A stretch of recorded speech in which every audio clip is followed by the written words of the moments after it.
You hear dangerously cunning, and you imagine tricks, slick lines, manipulations, a bag of tactics that bend people to your will. Forget that cartoon. The only kind of cunning worth having is the kind that makes you unbreakable in rooms where most men fold. It is not cruelty, it is clarity.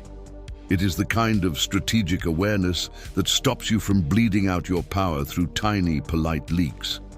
The world is not a fair referee. It is a negotiation. If you refuse to learn the rules beneath the rules, you'll keep mistaking luck for loyalty, noise for interest, chaos for chemistry, and attention for love. What you're about to hear are 7 dark lessons, not because they are evil, but because most people are afraid to look at them directly. Learn them and you stop chasing permission. Live them and the same rooms that used to drain you will start to orbit you. This is not a performance. It's a posture. It's the quiet way a man stands when he finally understands where value comes from and how to protect it. The first lesson is brutal in its simplicity. Reality is negotiated, not discovered. The story that wins is the story that frames. Frames are the invisible rules that decide what a moment means before anyone speaks. In every interaction, someone adapts and someone authors. Most men adapt by default. They answer questions they didn't agree to. They apologize for standards they haven't voiced. They chase explanations as if clarity were a prize handed out at the end of a debate. Cunning begins when you stop arguing inside frames you didn't set. You don't dominate people, you author meaning. When a plan goes vague, you give it a spine. 2 options, Tuesday or Thursday at 7, quiet spot. I prefer Tuesday. If this week's tight, tell me yours. You didn't beg, demand, or write a paragraph. You authored a frame with options, a preference, and a window. If a conversation spirals into gossip or low-resolution drama, you reframe to clarity. What do we both want here, and what needs to happen next for that to be real? If someone tries to brand your calm boundary as coldness, wow, you were so rigid. You refuse the frame and replace it. I am consistent. It keeps my word reliable. You don't need approval because you're not auditioning inside their story. You're inviting them into yours. Most men never notice how quickly they give away authorship. They take any question as a court summons. Cunning men rewrite the summons into an invitation or silence. That alone changes outcomes more than any clever line ever will. The second lesson cuts through romanticism. People respond to incentives, not intentions. You can drown a person in affectionate speeches, and they will still choose what benefits them.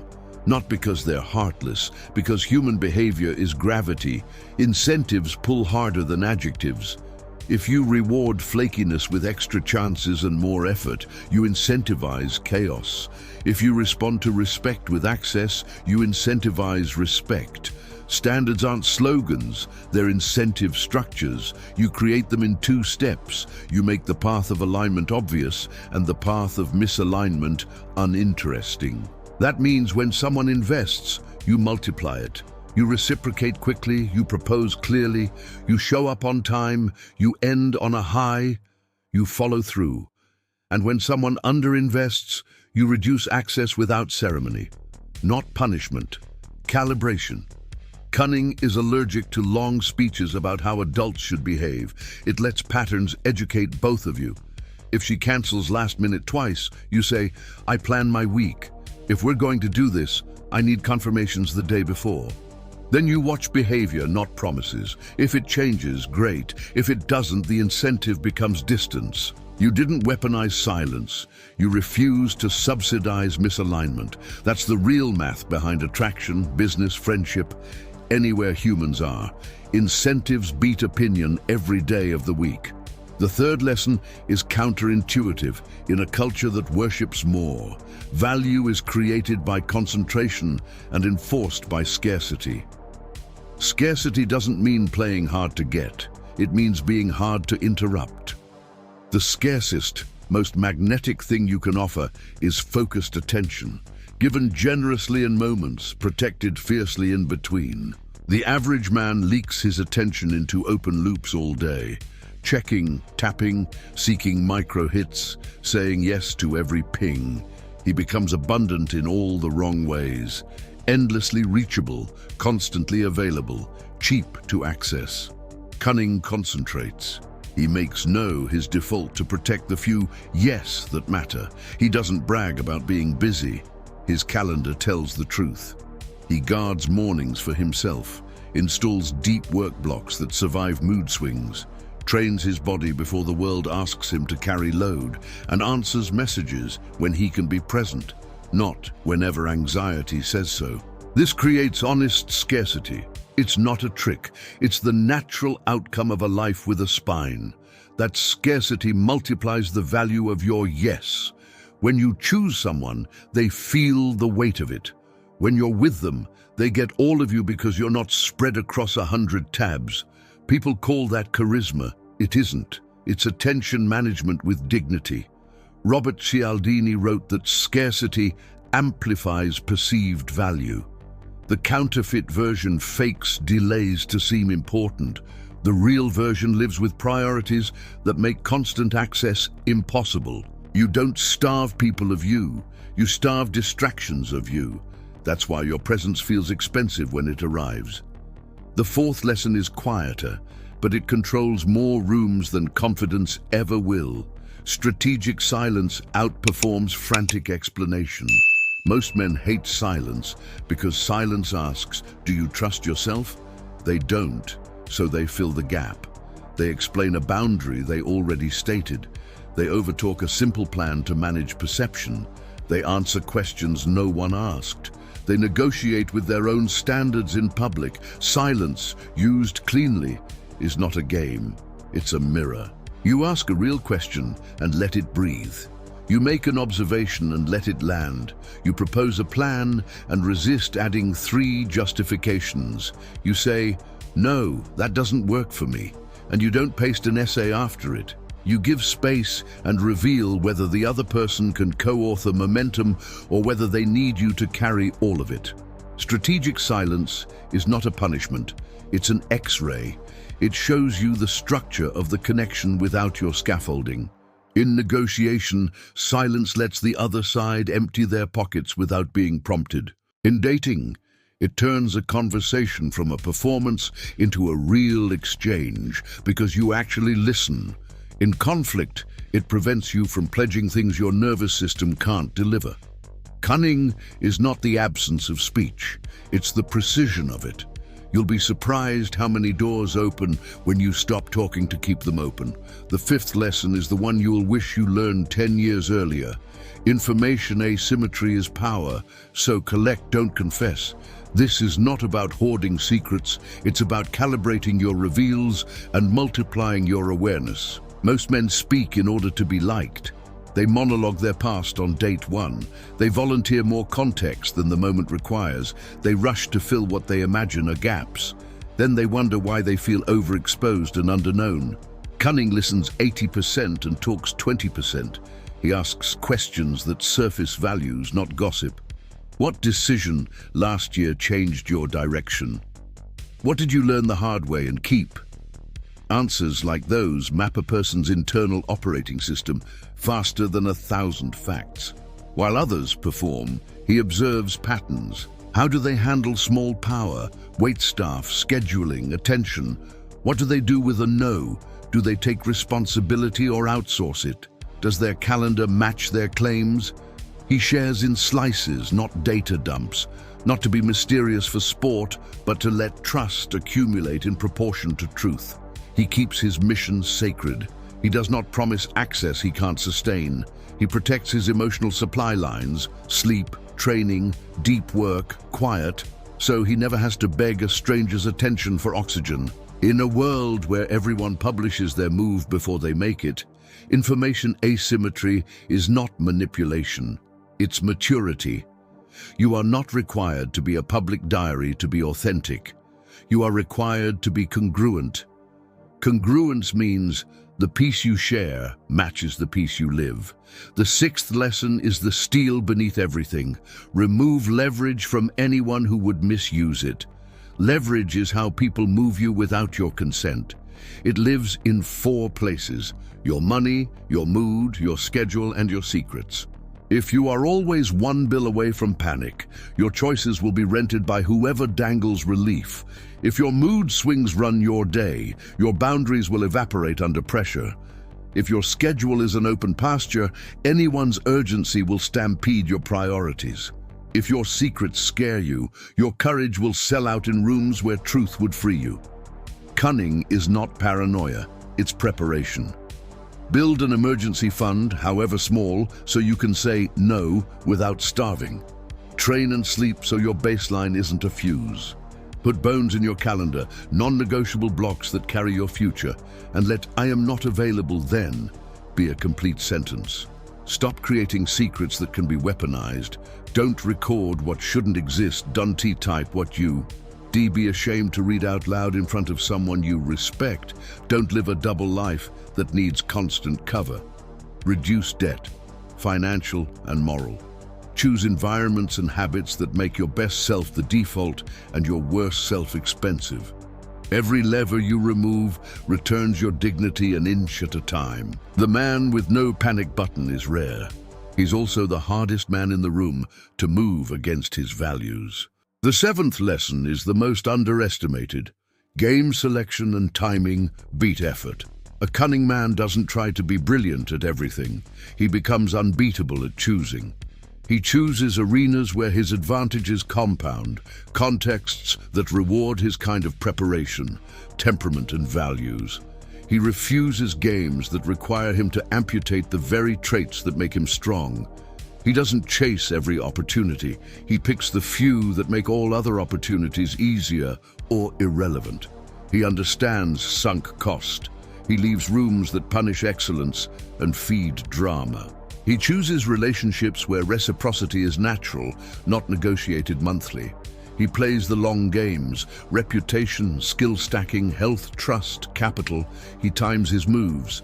He knows that pressing when the other side needs relief costs less than pressing when they are in peak strength. He knows that pausing one day can save 6 months. He knows that right now is the most expensive time to buy anything and the most desperate time to sell himself. He is allergic to urgency that he didn't author. That's why his no lands softly but finally. That's why his yes sends a signal that people take seriously. You can be kind and still be selective. You can be patient and still be relentless. Timing is not delay, it's precision.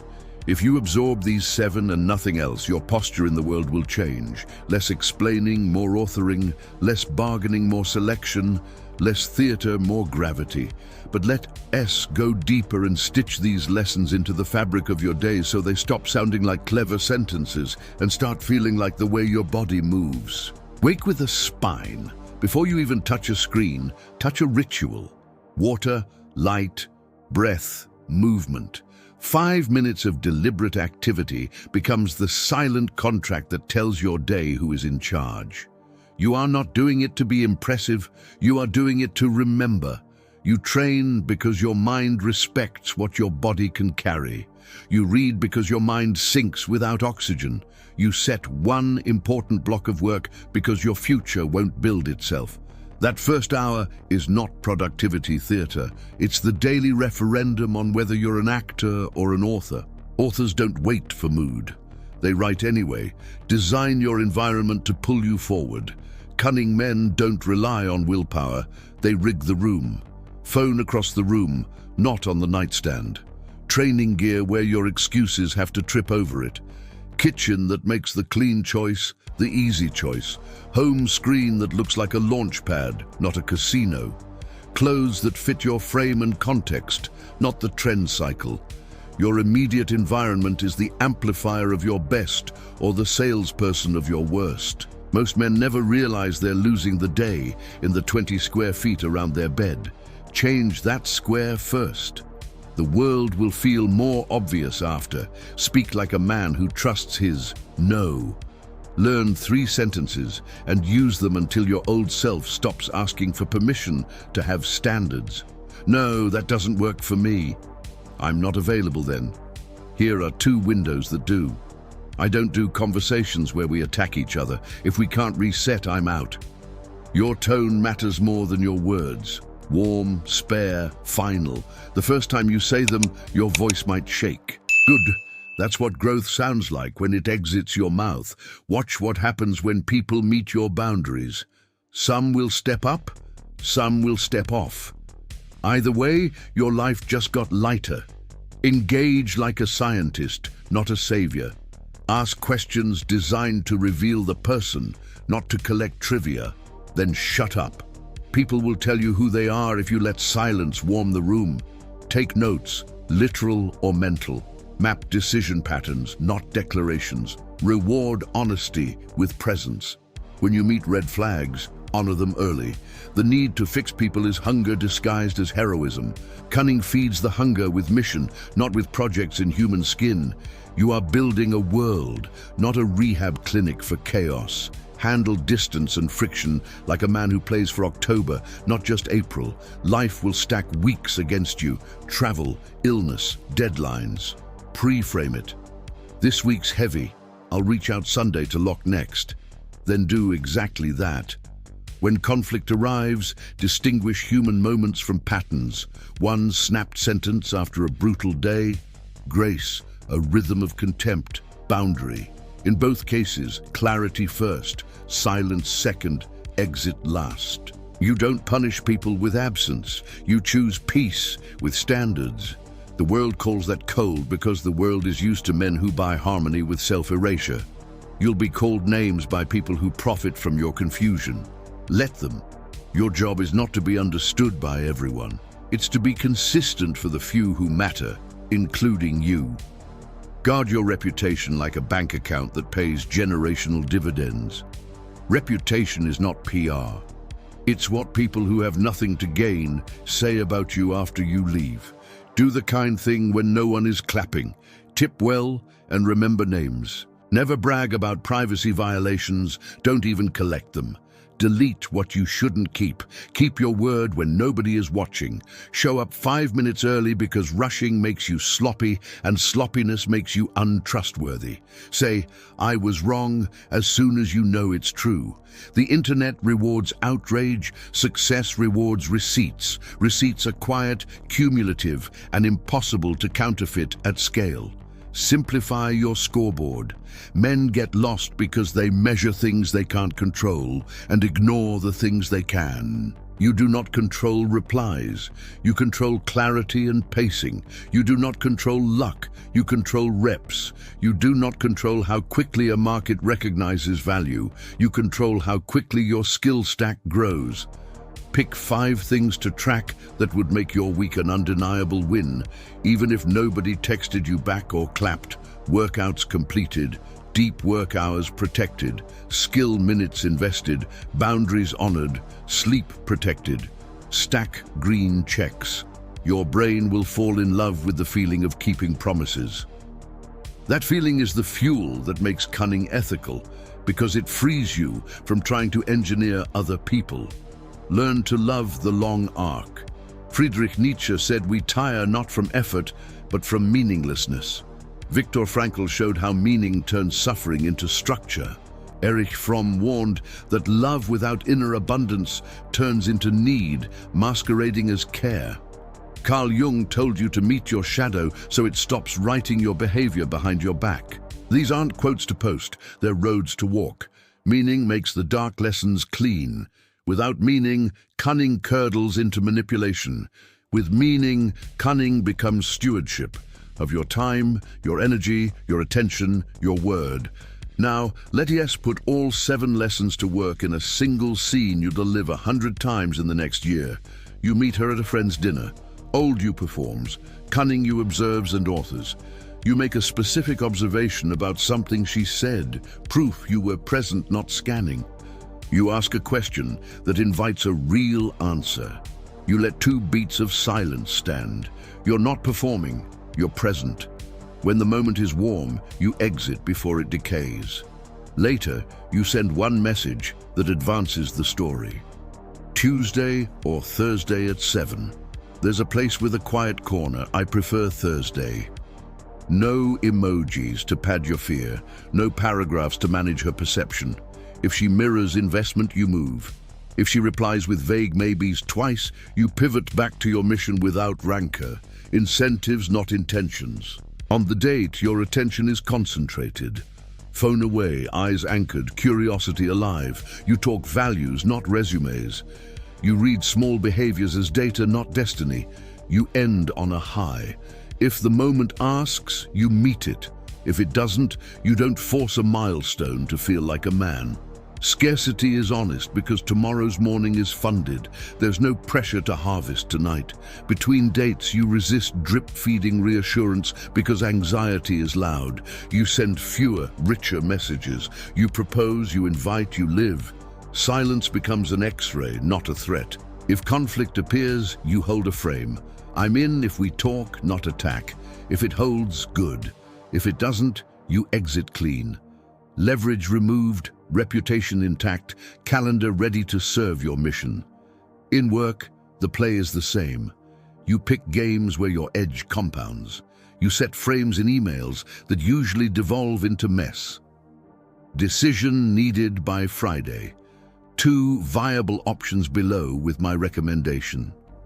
You build your emergency fund until you can say no without the taste of fear. You guard deep work until you trust yourself again. You train because your body is the chassis your identity rides in, and no mindset survives a sleeping, starving chassis for long. Where does this lead 6 months from now? To a life that is quieter and louder at once. Quieter because you don't narrate every move to people who haven't earned a front row seat. Louder because your results speak at volumes your mouth never could. Your no will start to feel like a favor, even to people who wanted your yes, because it protects truth faster. Your yes will invite a better class of opportunities and relationships, because it comes from a place with edges. You won't feel the need to police anybody's behavior. Incentives, frames, and standards will do it for you. The people who thrive near you will rise because your gravity is set to growth, not drama. The people who used to drain you will wander away, confused that their usual tricks didn't move a wall that no longer contains your spine. One warning, because power without humility becomes a costume. You will be tempted to counterfeit these lessons for speed. To fake scarcity by ignoring people you want. To fake standards by turning rigid to avoid intimacy. To fake information asymmetry by being evasive. To fake leverage removal by pretending not to care. Counterfeits leak under pressure. Your eyes give you away. Your cadence feels off. Your boundaries feel brittle. The room can smell the difference between a man who is selective because he's building something and a man who is withholding because he's scared. Build the reality before you wield the rhetoric. If you feel that you're performing, slow down. Add one honest habit. Keep one promise. Clean one corner. Make one clear call. The truth compounds quietly. It also inoculates you against becoming the villain in your own story. What if you slip? You will. You'll over-explain a boundary because the silence made you itch. You'll chase a little because an old fear put on a new dress. You'll say yes to a plan that deserved your no. Good. Catch it faster next time. Apologize sooner. Replace one weak reflex with one deliberate response. Measure progress by returns, not by never falling. The difference between men who end up powerful and men who end up bitter is not moral luck. It's the speed of their reset. If you want a single sentence to carry into the next week, take this. Author the frame, align the incentives, concentrate your attention, let silence X-ray, collect before you confess, remove their levers, and pick the game. 7 moves, no theatrics, no cruelty, just a life that stops draining you and starts drawing the right people in. Women feel it, friends feel it, opportunities feel it. Most importantly, your mirror feels it. Tonight, write 3 things you will no longer negotiate with: your sleep window, your deep work block, your training. Then write 3 things you will start authoring: how plans get made, how conflict gets handled, How access to you is earned and kept. Put the sentences somewhere you cannot avoid them. Speak them out loud once in an empty room. Let your nervous system hear what your mouth sounds like when you lead. Tomorrow morning, keep one promise before breakfast. Let that small dignity settle in your chest. Memorize it. That feeling is the point. That feeling is why Dangerously Cunning stops being a cartoon of manipulation and becomes the calm of a man who finally learned how to carry himself through a world that respects outcomes, not intentions. You don't need tricks.